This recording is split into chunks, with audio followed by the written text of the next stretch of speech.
what's really happening with men deciding if I can't have you, no one can. You're not allowed to be happy without me. Okay. And this couple, they were divorced for 8 years. Okay. Now I'm going to start this video with a trigger warning. I want to talk deeply about intimate partner violence, control, and how sometimes divorce does not always mean it's over. Okay. Now, if you are new here, I'm Denise Brady. I'm a licensed marriage and family therapist, and we get into all things mental health, pop culture, and crime. Okay. I'm a crime junkie. Okay. So we're starting to bring in more of that into the channel. But stay, hit the like, subscribe to the channel, do all the do's. If you're watching this from a mobile device, hype me up. Okay. Now, in this case, if you have not heard, this dentist, do we say allegedly? Okay. He's being charged. A dentist by the name of Spencer is being charged with the murder of his ex, Monique. Okay. On December 30th, he actually murdered her and her new husband. Okay. A Chicago surgeon. He's being indicted. Okay. And it's not the first of these cases. I've been watching a lot of First 48 Hours, Crime in Progress, which is my new favorite binge show. Watch that on A&E. Okay. The couple had 2 children. Okay. Who fortunately were found safe, but for the longest time, they couldn't figure out who would want to harm this couple who had a happy life, were minding their own business. The victims were Dr. Spencer, who was 37, and he was a dentist, and his wife, Monique, over in Ohio. How many of y'all are watching this from Ohio? But I want to get into the details. So we're going to watch a video, and then we're going to discuss intimate partner violence and how it's on the rise. And sometimes the signs are not there. Okay, so let's get into it. Hit that like, subscribe to the channel, and let's get into it. Who cops say brutally murdered his ex-wife and her dentist husband appears in court for the first time. Can you check the record? Michael McKee. 39-year-old Dr. Michael McKee is charged with premeditated aggravated murder of Spencer Tepe and his wife Monique in Columbus, Ohio. He waived extradition from Illinois, where he was arrested, and will be transported to Ohio.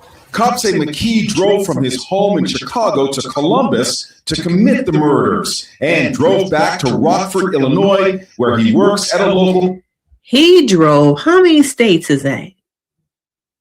From his state to that state to the next one. Drove. And let me remind you, they divorced 8 years ago. Okay. They didn't have no kids together. She had 2 children with her new husband. Okay. He threw away his entire life for revenge, for ego, because he couldn't live with seeing his wife be happy outside of him. Okay. This man was earning how much? 6 figures, around maybe $700,000 a year. I don't care about that. Okay. All I care about is continuing to have power and control. Hospital, a round trip of 800 miles. Arrest documents pinpoint the murders at 3:52 a.m. The couple's 2 young children were left unharmed. Monique Tepe married McKee in 2015, but they separated after only 7 months. This is their wedding photo. She appeared to refer to her previous marriage in her wedding vows when she married the dentist in 2021. I had quite a journey to get to you. Countless bad bumble dates, wrong relationships, and waterfalls of tears. Divorce papers obtained by Inside Edition say McKee and Monique were incompatible. McKee got his medical degree from Ohio State. Monique also attended the school. He worked. Let me remind you, 7 months. 7 months, y'all. 7 months they were married. Was that an annulment?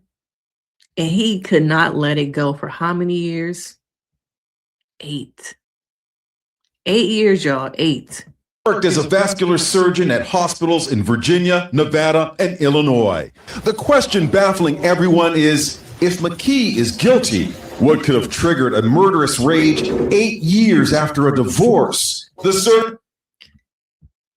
Rage. Okay. Watching her be happy. watching her be happy. Okay. He couldn't help it. And it's men like this who are used to having control. And even post divorce, post breakup, still have post separation control and abuse. Okay. I wonder as this case unravels and evolves, how much we'll see from emails, possibly text messages, of how the abuse escalated. Okay. How he probably continued to watch her through socials. And why leaving an abuser and a controlling partner is often the most dangerous time. People would say, well, how come you can't just leave him? What's taking so long? I want to be here. I don't want to risk my life. And we're seeing so many more of these cases, mothers dropping their kids off at school. Ex shows up at the school. Okay. Driving around, just getting your kids something to eat. Ex is following you. You on a date with your new boo. And the man shows up at the restaurants because he's been following you. I think that case happened in I think Inland Empire, maybe earlier last year. Okay. There is an ownership mentality. If I can't have you, no one can. And there's this role of entitlement and power when a former partner moves on. You might physically, you might not be with me anymore. But I'm going to remind you often when we have to drop off them kids, okay, when we have to still co-parent, that we may not be together, but in my mind, I'm still going to control you. You're not going to be able to move past me. And it's sad because this lady, this woman and her husband and their two new kids who now have to grow up without any parents, okay, the trauma of that, the grief of that, the trauma of maybe what they witnessed, maybe what they woke up to, okay, all because this man, the man wasn't even they daddy or nothing. She never even had kids with him, okay, and sometimes there are warning signs. Some of those warning signs can be stalking, harassment, jealousy, fixation after separation. That's why so many people, men and women, because men I feel like are abused too, but we don't talk about that enough, are afraid to leave. They're afraid to live outside of divorce, hiding their social media, not being able to feel like I'm really free because in my mind, he still has me trapped. And I'm trying to heal from years of emotional abuse because you can't see that. That's on the inside. Okay. And some of these things you might tell your friends, your family, and they're like, oh, he wouldn't do nothing. It's just jokes. He just, he just saying that, but he would never do it. He would never do it. Okay. And it becomes to escalate. You know when it escalates most likely? When you start to put in those hard, firm boundaries, the legal boundaries, restraining orders, divorces, child support, visitation. Once those things are introduced, I feel like that is when the warning signs and the abuse starts to probably escalate. And I think when it comes to, in this kind of setting, maybe people who are more high functioning professionals, like the dentist is, that, oh, since we're not from a low income, we're not from the urban area, okay, this doesn't happen as much, but I think it's hidden, okay, it's hidden behind charm, charisma, gaslighting. You have the ex has a personality of like him. He's so charming. He's so charismatic. He's a doctor. He's a lawyer. He would never do that. But how many of y'all have watched the first 48 hours, Dateline, 2020, all the different shows, and it's always the unsuspecting husband, the firefighter, the football coach. Even the most recently, I saw a case on 48 Hours. The town softball coach was a woman, and she had kids that she coached help her get rid of her baby daddy. And the sad thing is that there were warning signs in that case where the coach talked about doing something to her baby daddy, but the friend was like, no, she wouldn't really do that. I can't imagine her really, doing that to somebody. So she didn't tell anybody. And then a couple months later, the baby daddy mysteriously ends up on the side of the road begging for his life, and he doesn't make it. We have to stop minimizing the signs when people make comments. Okay. We also need to stop, well, that's my best friend. I can't say nothing. Your friend, your family member is audibly telling you or having conversations about getting rid of someone. We have to stop having relationships get in the way of going to the police. Okay. Now, as we move along, hope I get this word right today. Okay. There is also narcissistic injury and rage. And I think that in a lot of these cases on Snapped, a lot of these different situations, there are a lot of narc injury. A lot of times in these cases, there has to be something, and I wonder in this case too, that happens when someone feels rejected, a loss of control, and public humiliation. All right. I don't know out of those three if everything in this case happened or one of those things, but oftentimes it's I was talking to her in a bar, I was driving her home, and she made a comment, and then I lost control. Next thing I know, she was in the passenger seat, strangled. Okay. It's the rejection. It's hard for a narcissistic person to get over the injury, that narc injury, the rage. And I think, rage sometimes can be perceived as abandonment. Rage is a response to abandonment, perceived abandonment, or ego injury. And I wonder in this case, as more details come out, because we haven't heard from him, he just only had his first court appearance. What was the perceived abandonment that triggered the rage? Okay, that triggered the rage. And so I wonder, we often talk about Snapped, a crime of passion, okay, but sometimes that doesn't exist and it's just a myth. In this case, was it that he snapped? I don't know if there was really a crime of passion. Okay. But I feel like this case highlights that these things are rarely impulsive. This had to be planned. He drove 800 miles.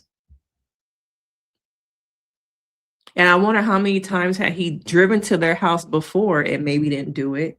Maybe stalked them from a distance. And with this planning, I think he slowly emotionally dysregulated. And we need to stop labeling violence as he snapped, because I feel like that minimizes accountability. It makes it like, oh, he just had a moment in time. These things are planned. Okay. We're seeing that these things are planned. And what does it do for the victims, the families who have to still live, to say that a person snapped? Okay. This wasn't an impulsive thing. This was planned. Okay. This was planned. And I want to, as we follow the case in the trial, how long was it planned? How long? So I want us to, not use the verbiage that he snapped. Okay. There's a danger in that language. There is a danger in excusing violence through emotional language. He snapped equals sometimes an excuse. Okay, sometimes an excuse. But sometimes, gender power and lethal entitlement often leads to homicide. Okay. Intimate partner homicide. Sometimes those things are related to misogyny, entitlement, and control all intersect. Okay. And I think there's a lot of nuance to relationships, the influence of social media, and how a lot of these crimes that are committed are often by people that they know. And they're often by high successful people. Notice how on a lot of 48 hours, if you watch 48 hours, a lot of those crimes are done by white collar people who have jobs, people who have, who are high successful and high functioning. Okay. I think for the longest time we have placed, when it comes to intimate partner violence, DV on a lower subclass of people. But if you pay attention and you watch the news, the statistics show me that it's not coming from down here. It's coming from up there. Okay. It's coming from up there.